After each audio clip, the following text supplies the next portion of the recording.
இலை பரோட்டா கேள்விப்பட்டிருக்கீங்க, இலை இட்லி கேள்விப்பட்டிருக்கீங்களா? So in today's video we are going to make இலை இட்லி. சீரியஸாக சொல்கிறேங்க, ரொம்ப டிஃபிகல்ட்டான ப்ராசஸ்லாம் இல்லை, ரொம்ப ஈஸியான ப்ராசஸ் தான். எப்படி பண்ணுறதுன்னு பார்க்கலாமா? இந்த இலை இட்லி செய்கிறதுக்கான ஃபர்ஸ்ட் ப்ராசஸ் நம்ம என்ன பண்ண போகிறோம்னா சிக்கன் கிரேவி தான் செய்ய போகிறோம். ஸோ அதுக்கு ஒரு குக்கர் வச்சு ஏதாச்சும் குக்கிங் ஆயில் ஆட் பண்ணிக்கலாம். நான் இன்றைக்கி கடலை எண்ணெய் தான் யூஸ் பண்ணியிருக்கேன். நீங்கள் என்ன ஆயில் வேணால் யூஸ் பண்ணிக்கலாம்.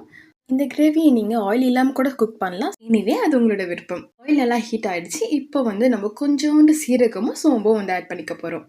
சீரகத்துலேயும் சோம்புலேயும் நிறைய ஹெல்த் பெனிஃபிட்ஸ் இருக்குது. அது டைஜஷன் இன்க்ரீஸ் பண்ணுறதுக்கு ரொம்ப யூஸ்ஃபுல்லாக இருக்கும் அப்படின்னு நிறைய பேர் சொன்னாங்க. அதை கேட்டு நானும் உங்களுக்கு சொன்னேன். சப்பாட் இப்போ சீரகமும் ரொம்ப நல்லா இதுவாகிடுச்சு. இப்போ ஒரு கை கருவேப்பிலை ஆட் பண்ணிக்கலாம். கருவேப்பிலை ஆயில் ஆட் பண்ணும்போது ஸ்மெல் அண்ட் ஃப்ளேவர் செம்மையாக இருக்கும். எனக்கு ரொம்ப பிடிக்கும். அதுமாரி ஹேர் க்ரோத்துக்கும் நல்லா ஹெல்ப்ஃபுல்லாக இருக்குமா. ஸோ கருவேப்பிலை தூக்கி போடாமல் ஒழுங்கா அழகாக சாப்பிடுங்க. நல்லா வாஷ் பண்ண சிக்கனை ஆட் பண்ண உடனே என்ன பண்ண தெரியுமா, நல்லா ஒரு பெரிய தக்காளி